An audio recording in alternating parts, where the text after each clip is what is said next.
balisage, les gars. Personne ne passe. L'important, c'est qu'on enlève ce morceau de grue, là, et après...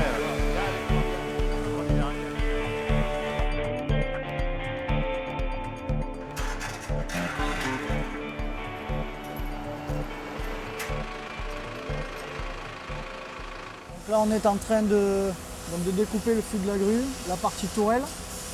Et on est en train aussi de faire des essais avec la nacelle pour savoir jusqu'où on peut aller chercher le morceau de grue qui est tombé sur les dépoussiéreurs.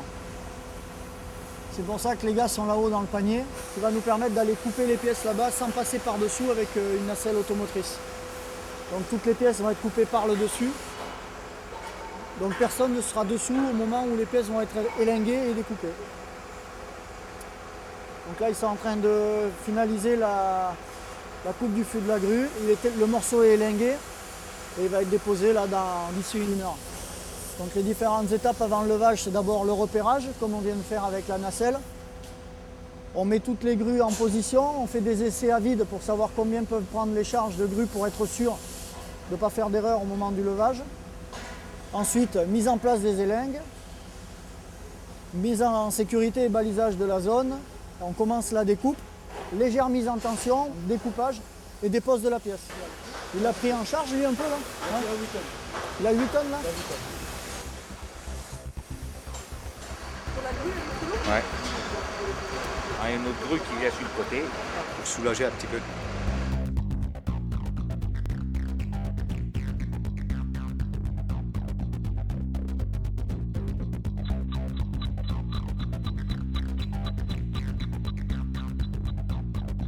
Au démantèlement, quand on démonte des structures comme ça, on essaie d'estimer le poids de la pièce qu'on va couper. Surtout dans le cas là, quand il y a des gens avec une nacelle juste à côté, c'est pour éviter que la pièce prenne du ballon ou monte d'un coup sec ou descende d'un coup sec et qu'elle tape dans la nacelle et qu'elle risquerait de blesser les bonhommes. On a su faire comprendre à notre personnel, et notre personnel l'a très bien assimilé et compris, que c'était des travaux dangereux, que la ferraille était en équilibre vraiment instable et que le but c'est d'avoir 0 accident. Un exemple, lui, le gros team dit voilà, Djilali, moi, ici, au niveau de là, je le prends 3 tonnes. Je copie 1 tonne. 1 tonne, 800 kilos, pas plus. Parce que je fais attention pour moi et pour le gros team, pour les autres. Parce que c'est moi que je garde tout avec mes yeux, je ne prends pas des risques. Parce que quand on prend c'est-à-dire c'est un accident ou quelque chose, après c'est trop tard.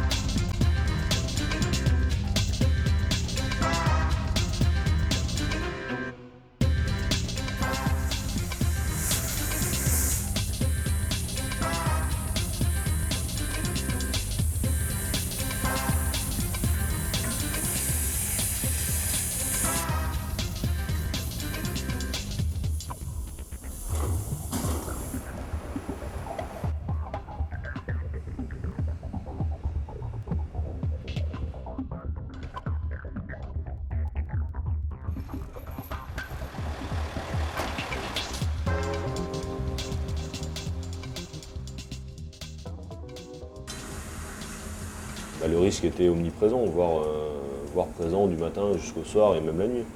Parce que la ferraille était en tension, que la grue est tombée à proximité de bâches acides et bâches fuel. On avait des fosses de 8 à 10 mètres de profond qui étaient à proximité, qu'on avait un convoyeur qui faisait 30 mètres de haut, qui était posé en équilibre, il tenait sur 5 ou 6 cm. C'était un travail très difficile. Je ne dis pas qu'il faut une grande maîtrise, mais beaucoup de vigilance, beaucoup de sécurité.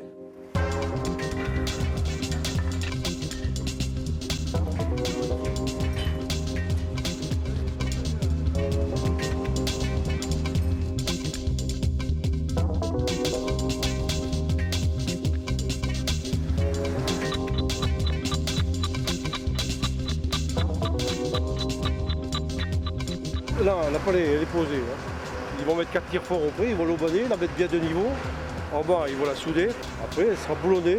Quand ils vont monter des bottes transporteuses en haut, elle sera maintenue par les bottes transporteuses. Elle sera boulonnée, ça ne bougera plus. Voilà.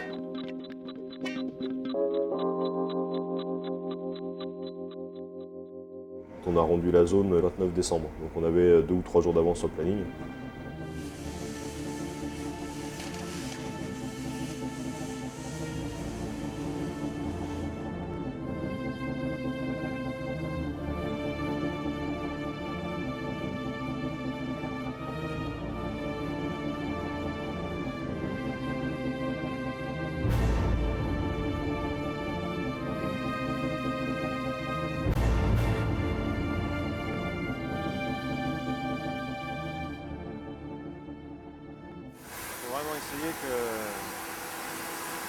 qu'on n'ait pas de risque de chute d'éléments quand on les tensionne.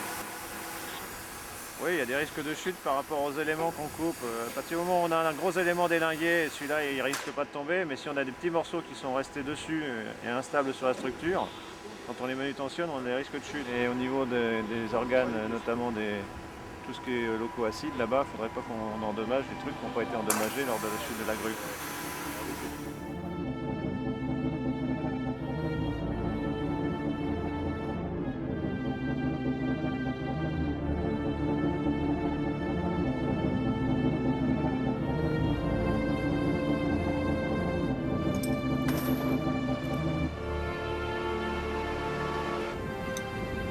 On va travailler avec la nacelle grue pour aller directement le long des dépoussiéreurs. Car avec la nacelle télescopique de 40 mètres, on est trop court. Pour nous, c'était beaucoup plus rassurant de voir notre personnel évoluer, et même pour le personnel, partir d'une grue de levage, c'est-à-dire en dessus de la pièce.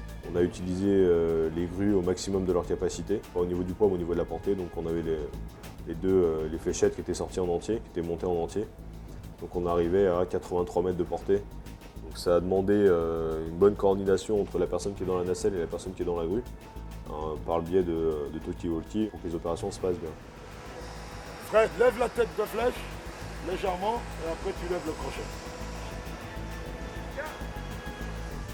Il y a des contraintes au niveau du vent. Quand le vent souffle au-delà de 30 km/h, on ne peut plus intervenir sur la découpe et la dépose de la grue.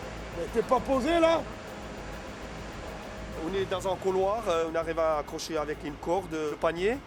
On a bien attaché comme ça pour couper, pour linguer les câbles de deuxième grue, quoi. Heureusement, il ne pleut pas,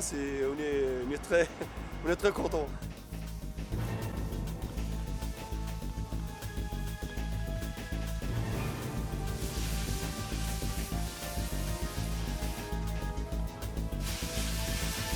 C'est bon ou tu veux venir vers moi? C'est bon là? Encore un peu? Monte encore un peu, Denis. Bon, c'est bon, lui, il peut lever? Ça va, Christophe? Ça va? Regarde un peu comment il travaille par les calibans.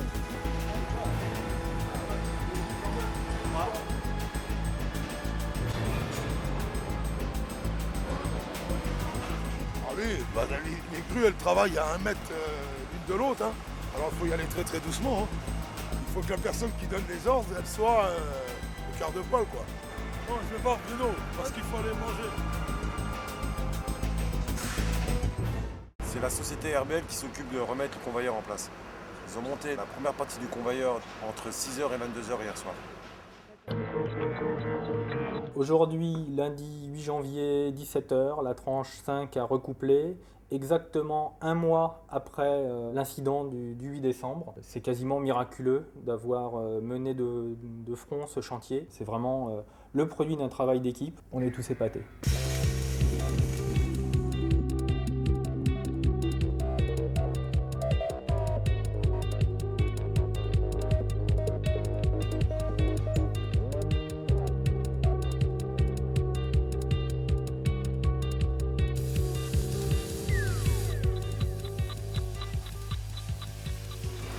Donc alors la tourpe aujourd'hui on a eu accord pour la démonter, donc elle s'en est passée. Première opération ça a été de déposer le convoyeur à l'aide de la grue.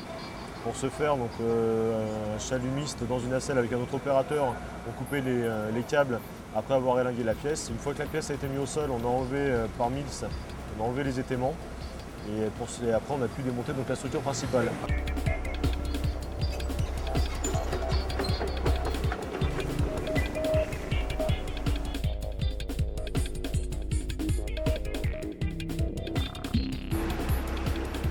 Maintenant, on va linguer avec la grue, puis on coupe les bouts.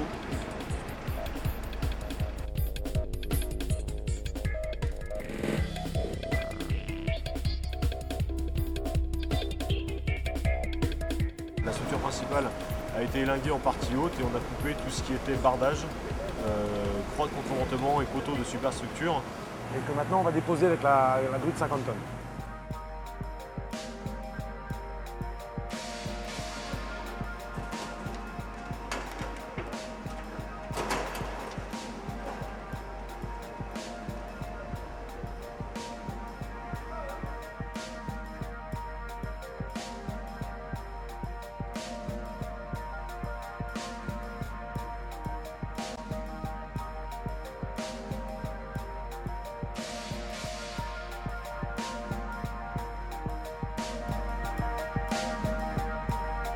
Donc la pièce est toujours maintenue droite en sécurité à l'aide de la grue. Le colis faisait environ 7 tonnes 500. On va fermer le site avec de la rubalise pour que les personnes qui viennent se le promener. Demain matin, on va pouvoir déniapper le colis, le démonter avec l'appel et les chalumistes et mettre tout ça en colis qu'on enverra à notre zone d'entreposage.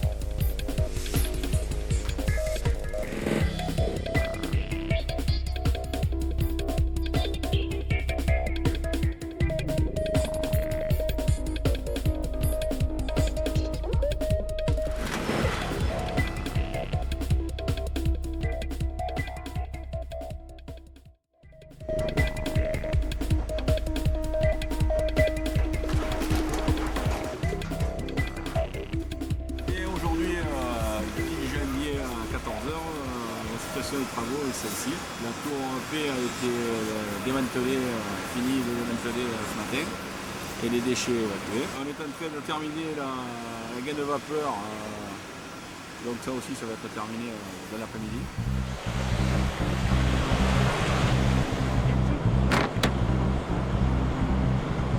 Là, ils vont attacher le tuyau au-dessus du rack, et puis ils vont enlever la protection qui est autour, après ils vont le couper, puis on va le descendre par terre. C'est un tuyau où il y avait de la vapeur dedans. Et ils l'ont accroché de l'autre côté pour qu'il soit en sécurité encore où ça bouge.